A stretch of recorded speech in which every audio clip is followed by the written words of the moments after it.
The emergency klaxons hadn't stopped wailing for 3 hours. Admiral Thoraxis of the Velkreen Dominion stood before the holographic projection of designation X-47 Tertius, mandibles clicking in what his adjutant recognized as barely suppressed panic. The planet rotated lazily in the display, deceptively beautiful with its azure oceans and emerald continents, white clouds swirling across its surface like the breath of some dormant predator. Atmospheric oxygen concentration, 21%, the tactical officer reported, her crystalline voice fracturing at the edges. Confirmed microbial saturation. Electromagnetic activity detected across all landmasses. Tectonic instability indices at catastrophic levels. Magnetic field fluctuations. And, she paused, her translator unit struggling to convey the proper horror, native megafauna actively mobile in all surveyed biomes. Thoraxis felt his auxiliary stomachs clench. 21%. The Velkreen breathed comfortably at 8%. Anything above 12 induced hyperoxia toxicity within minutes. And this nightmare world, this death trap spinning in the void, was saturated with the corrosive gas. The survey team, he asked, though he already knew, lost. All 17 members. Their final transmission indicated the tactical officer's carapace paled, indicated they were being pursued by an organism. Large, predatory, moving with impossible speed for its mass. The bridge fell silent except for the eternal klaxons. Quarantine protocols, Thoraxis commanded. Maximum level. No one approaches X-47 Tertius without full hazmat containment. Draft the official designation. He paused, searching for adequate terminology in the Dominion's extensive catalog of warnings. Class Omega Death World. Unsuitable for habitation by any known sapient species. The report was filed within the hour, transmitted across the 7 systems of the Galactic Consolidation. X-47 Tertius joined the archives of nightmare planets, those rare stellar accidents where conditions conspired to create environments so hostile that even the hardiest extremophile species dared not tread. The Velkreen Armada retreated to a safe distance, 6 light minutes, and established monitoring stations with strict orders. Observe, record, and under no circumstances approach. The matter would have ended there. Another cautionary entry in the endless database of cosmic hazards, except for the humans. Lieutenant Commander Yashita Okoye reviewed the assignment roster with growing confusion. Her dark eyes scanned the display 3 times, certain the translation software had malfunctioned. "I'm sorry," she said slowly to the Velkreen liaison officer, whose name her neural implant translated as something like worried contemplation of distant storms. "You're saying this planet is lethal?" The Velkreen Yashita, privately nicknamed him Stormy, flared his mandibles in what the cultural database suggested was emphatic agreement. Exceedingly so. The toxicity indices are beyond calculated parameters. We lost an entire survey crew. "My condolences," Yashita said automatically. She zoomed in on the planetary specifications displayed in her palm screen. "But I'm not seeing the issue. These readings look, honestly, these look pretty normal. Standard oxygen-nitrogen atmosphere. Gravity at 0.98 standard. Mean surface temperature in the temperate range." Stormy's translator emitted a sound like grinding glass. Possibly laughter. Possibly horror. With Velkreen, you never quite knew. "Normal?" The alien's smaller manipulator arms gestured wildly. "Commander, the oxygen concentration alone would induce seizures in my species within minutes. The atmospheric pressure would rupture our respiratory cavities. And you haven't even addressed the predatory fauna." Yashita pulled up the relevant files. The survey footage showed something large and furred crashing through vegetation. 4 legs, impressive musculature, teeth, designed for rending. Her lips quirked upward. Is that basically a bear? We call it a rending death beast. But if your species has encountered similar organisms, unlike 6 different continents back home," Yashita finished. She scrolled further. "Okay, and these ones in the water. They're like sharks. And these flying ones are, okay, those are bigger than any bird I've seen. But the basic body plan is familiar. Stormy, I think there's been a misunderstanding. This planet isn't lethal. This planet is nice." The Velkreen's entire body went rigid. In the silence, Yashita could hear the recycled air humming through the station's ventilation. "Nice," Stormy repeated flatly. "Yeah. We'd need to run full surveys, check for weird bacteria or prion diseases. But based on these readings, this is basically Earth-adjacent, Class M in the old classifications. Give me a week and I could have an advanced team setting up infrastructure. Commander Okoye. Stormy's tone carried the weight of someone explaining basic physics to a particularly dim child. The survey team was consumed by the predatory megafauna. Their distress calls indicated. Did they have weapons? Weapons? Stormy seemed confused by the question. They had standard survey equipment. Environmental scanners, sample collectors, documentation drones, but no weapons, no firearms, no energy weapons, not even a good knife. Why would a survey team require weapons? Yashita leaned back in her chair, a smile spreading across her face. Stormy, my friend, I think we need to have a conversation about human risk assessment. Architected narrative progression for alien-human planet encounter story. Good start. I've established the premise. Aliens think the planet is lethal. Human finds it mundane. Now I need to develop the story with the human team actually going to the planet. Let me continue with part 1, building up to the humans arriving and the aliens' reactions. The Consolidation Council took 6 weeks to approve the human assessment team. During those weeks, Yashita assembled her crew with the kind of enthusiasm usually reserved for holiday destinations. Corporal Henrik Voss signed on immediately, his Swedish accent thick with excitement. I grew up in Kiruna. If this place has breathable air and liquid water, it's already paradise. Dr. Mira Katsalos, exobiologist and notorious thrill-seeker, joined within hours. I've been waiting my entire career for a properly alive planet. The Velkreen worlds are all so sterilized. Where's the chaos? Where's the biodiversity? Chief Engineer Tobias Nomkramashar brought the practicality. You're telling me there's actual weather? Precipitation cycles? Dynamic ecosystem? Do you understand how much easier that makes resource extraction compared to terraforming some dead rock? By the time they received approval, Yashita had 12 volunteers, all eagerly reviewing the planetary data that had the Velkreen quarantine fleet positioned at maximum safe distance. The transport shuttle, human-designed, much to Stormy's visible discomfort, cut through X-47 Tertius's atmosphere like a hot knife through butter. Yashita watched the entry telemetry with satisfaction. Minimal turbulence, clean thermal readings, no unexpected chemical interactions with the hull shielding, picking up electromagnetic signatures across the southern continent. Henrik reported from the sensor station. Looks like storm systems. Pretty active ones. Just storms? Mira leaned over his shoulder, grinning. Not catastrophic electromagnetic anomalies? There's definitely lightning. Lots of lightning. But yeah, just storms. The shuttle banked over a mountain range that would have looked at home in the Rockies or the Alps. Forests blanketed the slopes in various shades of green and gold. Rivers carved silver threads through valleys. On the coast, waves crashed against rocky cliffs with the eternal rhythm of planetary water responding to lunar gravity. There, Tobias pointed. That plateau. Good sightlines. Accessible to water, elevated enough to avoid flooding. That's our landing zone. Yashita toggled the communications channel to the Velkreen monitoring station. Consolidation Station Alpha. This is Human Assessment Team 1. Beginning landing procedures at coordinate 779er Mark 432. Static. Then Stormy's voice, tight with what Yashita had learned to recognize as Velkreen anxiety. Commander, we strongly advise maintaining minimum safe altitude. The predatory fauna are probably watching us land and deciding we look weird. Relax, Stormy. We've done this before. The shuttle touched down with barely a whisper of repulsor wash.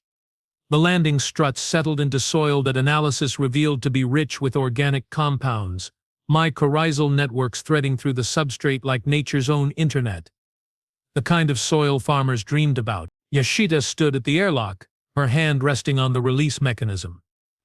Behind her, the team checked their equipment. Not hazmat suits. Those remained packed for actual contamination scenarios, but standard exploration gear. Boots rated for rough terrain, utility vests with pockets for samples and tools. Hendrik had his sidearm, a railgun pistol more suited for signaling than combat. Mira carried sample containers and a portable genetics lab. Atmospheric analysis? Yashita asked. Breathable, confirmed Tobias. 20% oxygen, 78% nitrogen, traces of argon and carbon dioxide. Pollen count is high. Mira, you might want your antihistamines, but nothing toxic. Air pressure's actually slightly lower than Earth standard. We'll feel lighter. Any pathogens? None that register on the initial scan, but we'll run full biological surveys once we're out there. Standard protocol. Nobody eats or drinks anything until we've cleared it. Yashita nodded.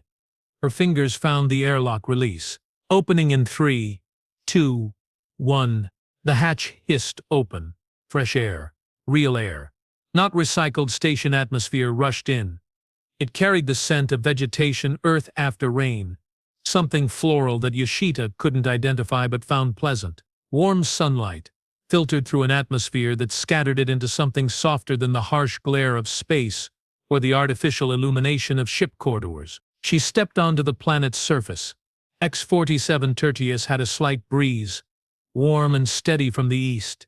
The sky overhead stretched in a brilliant blue that Earthborn humans recognized on an instinctual level.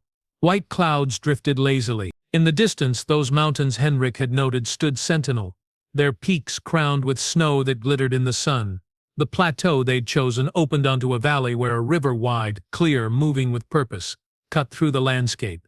Forest dens bordered the water, trees similar enough to Terran varieties that Yashita's pattern recognition software flagged them as evolutionary analogs. Different bark patterns, different leaf structures, but the same basic strategy: reach for the sun, anchor into the earth, participate in the endless carbon cycle. Oh, Mira breathed.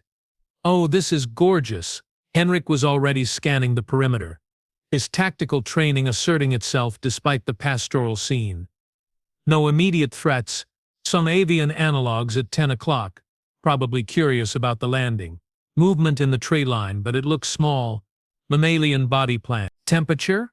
Yashita asked. Tobias checked his wrist display. 22 Celsius. Humidity at 60%. Light breeze at 12 kilometers per hour. Commander, these are ideal conditions. The communications channel crackled. Human team. This is Station Alpha.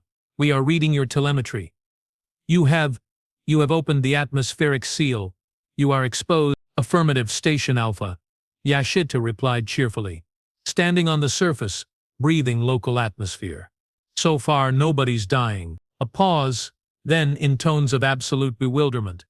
But the toxicity is perfectly normal for human biology. Stormy. We evolved in this stuff. Actually, Yashita turned to survey the landing site. A thought occurring to her. Actually, this is better than Earth's standard in a lot of ways. Lower pollution indices, more biodiversity, stable climate patterns. Stormy, is that ocean over the eastern ridge navigable? The water body designated Ocean 7 is approximately 40 kilometers from your position. But Commander, the pH levels, the salt concentration, the native fauna, so there is an ocean. With, I'm guessing, beaches? Another pause. Longer this time. There are transitional zones between the landmass and the water body. Yes. However, perfect. Yashita turned to her team, grinning. Who wants to hit the beach after we set up camp? Henrik raised his hand. I volunteer for beach reconnaissance. For safety purposes. Very noble of you, Mira laughed. I'm sure it has nothing to do with wanting to see the marine biology. Can we please, Tobias interrupted, though he was smiling too, establish basic shelter before we start planning shore leave. I'd like at least one habitat module operational before the sun goes down. We don't actually know this planet's rotation period yet. Approximately 26.3 standard hours, Henrik supplied. Close enough to Earth normal that our circadian rhythms should adjust fine. Of course it is, Yashita murmured. She activated her command channel again. Station Alpha, please relay to Consolidation Command. Human Assessment Team 1 has successfully landed on X-47 Tertius. Initial evaluation suggests the planet is not only habitable but potentially ideal for human colonization. We'll have a full report within 72 hours, but preliminary assessment is extremely positive. Over the channel, she could hear what sounded like multiple Velkreen engaging in rapid, chittering conversation. Finally, Stormy's voice returned. carefully modulated. Commander Okoye, the Consolidation Command respectfully requests clarification. You are describing X-47 Tertius, a Class Omega Death World, as ideal for colonization. That's affirmative. The same planet where our survey team was lost to hostile megafauna. Stormy, did your survey team have anyone with actual survival training? Anyone who'd dealt with large predators before? Our team consisted of highly trained scientific specialists, but no one who'd grown up hunting, or hiking in grizzly country, or dealing with the actual wilderness. Yashita shook her head. Look, I'm not trying to disrespect your people, but humans come from a planet a lot like this one. We know how to handle it. The death beasts you're talking about, we have protocols. She could practically feel Stormy's confusion radiating across the comm channel. Protocols, he repeated. Yeah, don't run from predators, makes you look like prey, make yourself look bigger. Make yourself look bigger. Make noise. Most animals don't want to tangle with something that might fight back. And if that fails, she patted the toolkit at her belt. We brought equipment. I see. Tell you what, Yashita offered. Give us a week. We'll set up a base camp, run full surveys, document the flora and fauna. Then you send down an observer team with proper human guides. We'll show you this planet isn't lethal. It's just lively. The sun continued its arc across that impossibly blue sky. In the valley below, something large moved through the trees. Henrik tracked it on sensors, noting it as approximately Ursan, probably herbivorous based on movement patterns, definitely giving the strange metal shuttle a wide berth. By nightfall, the humans had 3 habitat modules operational, a perimeter established, and initial samples collected from the local ecosystem. The planet's bioluminescent organisms, a detail the Velkreen hadn't tented in their horror-stricken reports, created a spectacular light show as darkness fell. Fungal colonies glowed soft blue along the tree line. Insect analogues traced patterns through the air like living firework. Mira stood outside her lab module, watching the display with the kind of joy usually reserved for children on holidays. A Class Omega Death World, she said, laughing softly. They called this a death world. Yashita joined her, 2 cups of coffee steaming in the cool evening air. To be fair, from their perspective, it probably is. Wrong atmospheric composition, wrong gravity well, wrong everything. But for us, Yashita sipped her coffee, looking out over the valley where the river reflected starlight and bioluminescence in equal measure. In the distance, something howled, probably the planet's equivalent of wolves. The sound was lonely and wild and somehow perfect. For us, she said. It's home. The Velkreen observation team arrived 7 days later and their terror was palpable. Yashita watched the alien shuttle descend with excessive caution, using 10 times more fuel than necessary to avoid anything resembling a rapid descent. It hovered at 200 meters for a full 15 minutes, scanners presumably working overtime to identify threats, before finally settling onto the landing pad the humans had constructed. They're treating it like a combat insertion, Henrik noted, amused. Full shields, weapons hot. I'm reading active countermeasures. To be fair, Tobias said, we're asking them to land on their equivalent of hell. The observation team consisted of 5 Velkreen, all encased in full environmental suits that made them look like crystalline beetles. Admiral Thraxis led them, his suit marked with rank insignia that glowed faintly. They emerged from their shuttle the way one might enter a cage of sleeping lions. Slowly, carefully, every movement calculated. Yashita approached with her usual easy confidence, extending a hand in the human gesture of greeting. Before remembering Velkreen didn't shake hands, she settled for a respectful nod. Admiral Thraxis. Welcome to Sanctuary. Sanctuary? The translator rendered his tone as skeptical. That's what we're calling it. X-47 Tertius is a mouthful. Yashita gestured to the settlement that had sprung up in a week. The habitat modules had been joined by expanded structures, solar arrays, water filtration systems pulling from the river, and carefully cultivated garden plots where Mira was testing local soil compatibility with earth crops. We've completed full environmental surveys. Would you like the highlights? Thraxis's mandibles worked behind his suit's faceplate. Commander, my scans indicate you are not wearing atmospheric protection. Don't need it. The air's fine, but the oxygen. Is delicious. Yashita grinned. Come on, Admiral, let me show you around. We've made some interesting discoveries. The tour was an exercise in cultural cognitive dissonance. Yashita led them through the settlement, pointing out features the humans had catalogued with methodical thoroughness. The Velkreen followed in a tight cluster, their environmental suits limiting their movement, sensors sweeping constantly for threats. This is our primary water source, Yashita explained, standing at the river's edge. The water ran clear and fast, cold from mountain springs, pure enough that basic filtration made it potable. We've identified over 300 aquatic species in just this section. Fish analogues, crustacean analogues, even something like amphibians. The ecosystem is incredibly robust, but the bacterial load one of Thoraxis's team began is substantial, yes. But human immune systems are designed for this. Actually, the microbial diversity is probably healthier for us than sterile environments. Our guts need regular bacterial input. Mira emerged from her lab module carrying a collection tray filled with plant samples. Oh, perfect timing. Admiral, you have to see this. She held up a flowering plant with delicate purple petals. This is a local pollinator-dependent species. The chemistry is fascinating. It produces compounds almost identical to Earth alkaloids, not toxic to humans but probably bitter to herbivores, which explains why it thrives in areas with high grazing pressure. You are handling it without protective equipment, one of the Velkreen observers noted faintly. Well, yeah, we ran full toxicity scans. It's safe. The Velkreen team exchanged what their body language suggested were alarmed glances. They moved to the perimeter next, where Henrik had established observation posts. He demonstrated the motion sensors, thermal imaging, and basic alert systems. We're tracking the local megafauna, he explained. That pack of candid analogues has a territory that overlaps our eastern boundary. They're curious but cautious. They've been observed watching the settlement from about 500 meters out. The predators, Thoraxis said. You allow them to approach? They're not really predators in the sense you mean.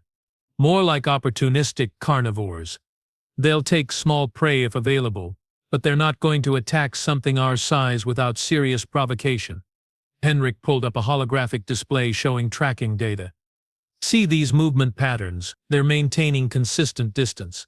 That's avoidance behavior, not stalking. And if they do attack, Henrik patted his sidearm, then we have options. But honestly, Admiral, we're the scariest thing on this planet. We're apex predators with technology. These animals figured that out pretty fast. The statement seemed to genuinely confuse the Velkreen.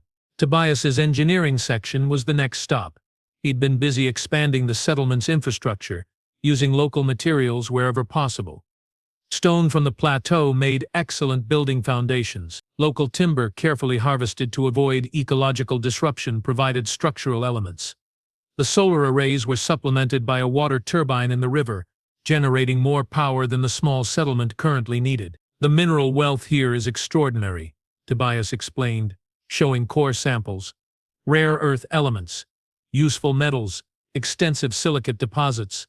We could support a colony of 10,000 easily, maybe more with proper planning. You are planning colonization? Thoraxis asked slowly. Well, that's up to Consolidation Command. But if you're asking whether this planet can support a permanent human presence, absolutely. It's basically perfect. Tobias gestured to the surrounding landscape.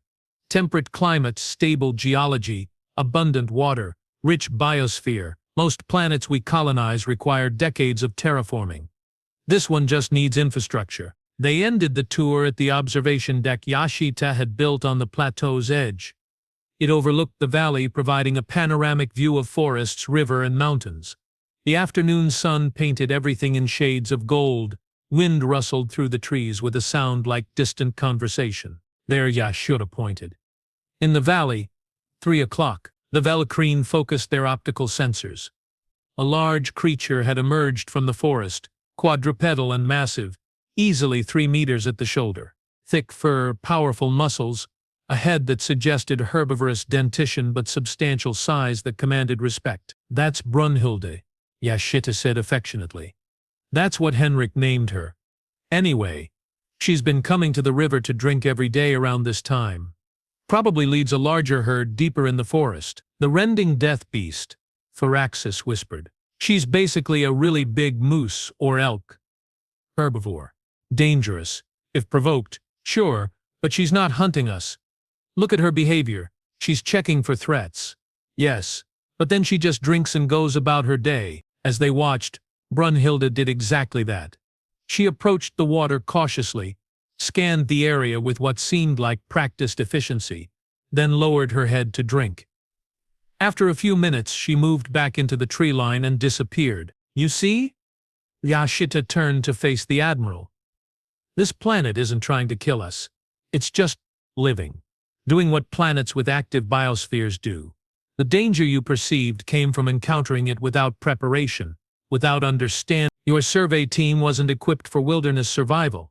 They probably panicked when they met large fauna. That panic got them killed. Thoraxis was quiet for a long moment, his suit's environmental sensors recording everything. Commander Okoye, he finally said, my species evolved on a planet with 8% atmospheric oxygen. Our world has no large predators. Our ancestors eliminated them 3 million years ago. Our weather systems are mild. Our geological activity minimal. We find comfort in controlled environments, in predictability, in the absence of chaos. He gestured at the valley, at the wild, vibrant planet stretching to the horizon. This world terrifies us on a fundamental level. I understand, Yashita said gently. Different species, different tolerances. What's deadly to you is normal for us. Yet you wish to colonize, to bring more humans here? If Command approves, yes. This planet represents something most humans never get to experience, a truly living world. Not a space station, not a terraformed rock, but an actual functioning biosphere that's valuable beyond measure. One of the Velkreen observers had been studying the settlement with particular attention. You built recreational structures, they noted, gesturing to where several humans were playing something that looked like volleyball. Cal, you created a beach access path. You have a dining area designed for outdoor meals. Of course, Mira said, joining them on the deck. If we're going to live here, might as well enjoy it. That's the whole point. The point of colonization is resource extraction and strategic positioning, the observer replied, confused. For you maybe, for us. Sometimes the point is just finding a nice place to live. The formal report to Consolidation Command took 3 days to compile. Yashita, Mira, and Tobias collaborated on a comprehensive document that covered everything from atmospheric chemistry to long-term colonization viability. Henrik contributed tactical assessments of native fauna and recommended protocols for wildlife management. Even Admiral Thoraxis added a section reluctantly, acknowledging that while X-47 Tertius remained unsuitable for Velkreen habitation, it appeared to meet human standard. The response came faster than expected. Consolidation Command to Human Assessment Team 1? The transmission began. The voice belonged to High Coordinator Velix, a Teresian whose species had pioneered interstellar governance. We have reviewed your report with considerable interest. The proposal to reclassify X-47 Tertius from Class Omega Death World to Class M Habitable has been approved pending long-term observation. Yashita straightened in her command chair. Surprised, that was faster than bureaucracy usually moved. Additionally, Velix continued, authorization has been granted for expanded human presence on X-47 Tertius. You are cleared to establish a permanent colony up to initial population of 5,000, with potential for expansion based on ongoing assessment. Furthermore, a pause and Yashita could swear she heard amusement in the alien's voice. The planet has been officially renamed in Consolidation records. The humans may proceed with their designation sanctuary. Cheers erupted through the command module. Henrik whooped. Mira laughed. Tobias just grinned widely. Outside, the settlement carried on. Humans going about their work on a planet that had been declared too deadly for civilized species. Over the next months, ships arrived regularly. First came the infrastructure teams. Engineers, construction specialists, agricultural experts. They expanded the settlement systematically, building in harmony with the existing ecosystem rather than against it. Habitat modules became permanent structures. The solar arrays multiplied. Greenhouses sprouted where human crops could be introduced carefully, monitored for any adverse effects on the native biosphere. Then came the scientists. Xenobiologists eager to study a functioning alien ecosystem. Geologists mapping the planet's rich mineral deposits. Atmospheric specialists analyzing weather patterns. Sanctuary became a living laboratory.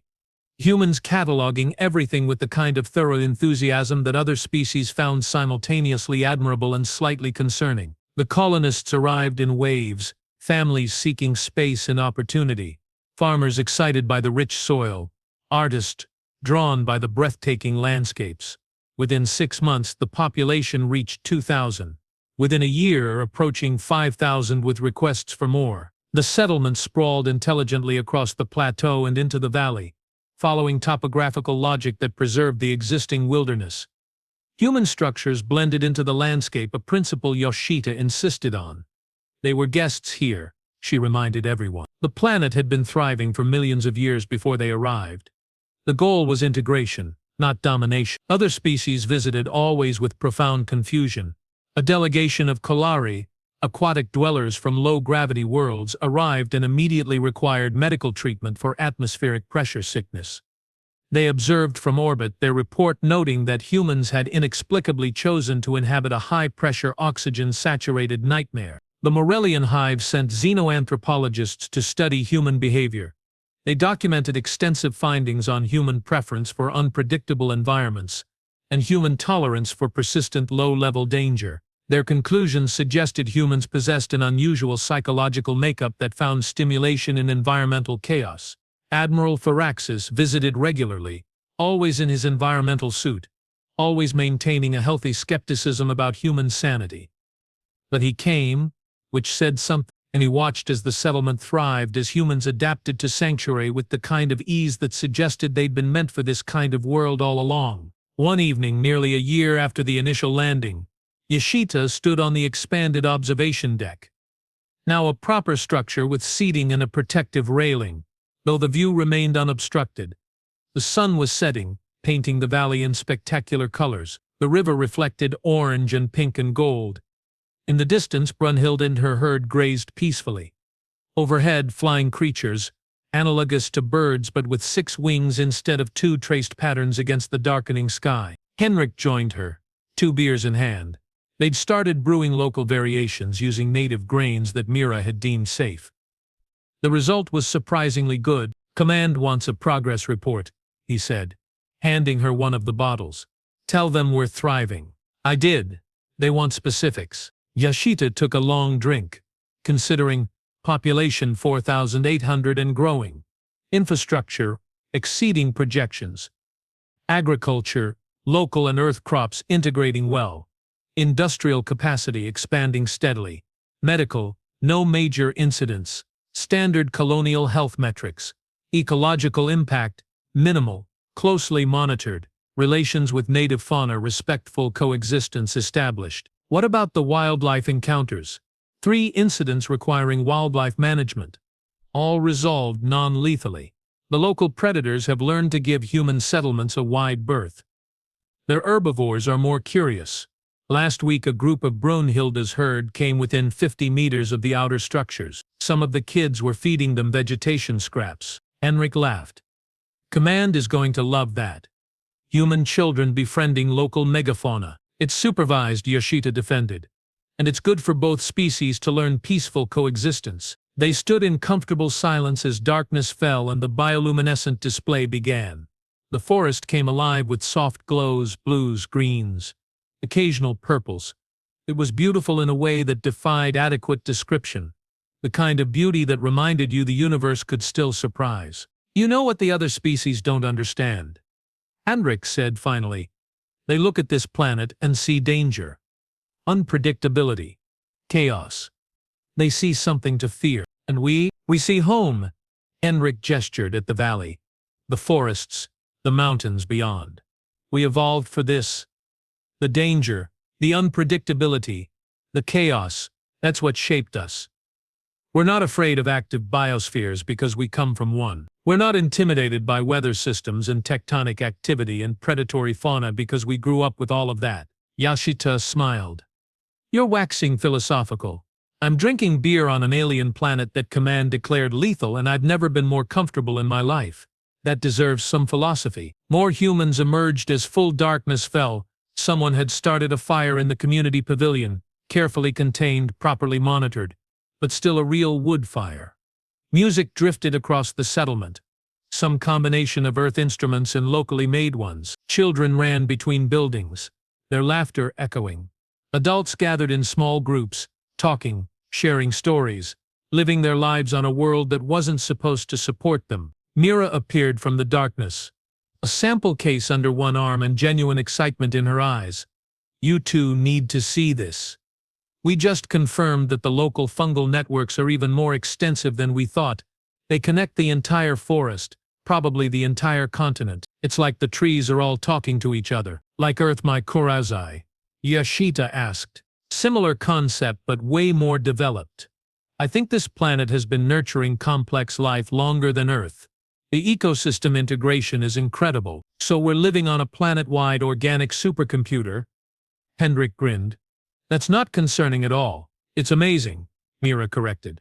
And it means we need to be even more careful about our ecological footprint. This system is too beautiful to disrupt. Admiral Thoraxis arrived unannounced.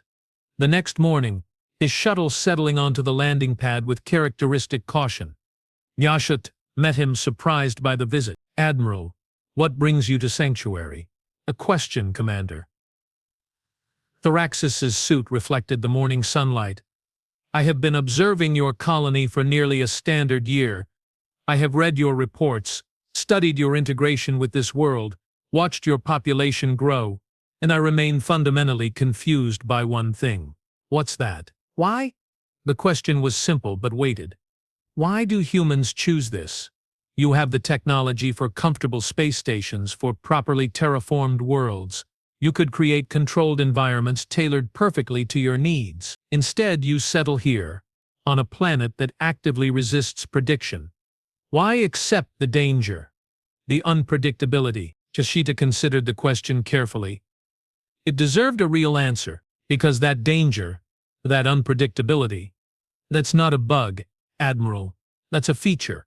Humans don't just tolerate chaos. We thrive in it. We evolved solving problems, adapting to change, pushing boundaries. A completely safe, completely predictable environment doesn't make us happy. It makes us complacent. She gestured at the settlement, at the valley beyond. Here, we have to stay sharp. We have to understand our environment, respect it, work with it. That keeps us engaged, growing, learning. And the trade-off? She smiled. We get to live in a place this beautiful. We get to experience a real, living world.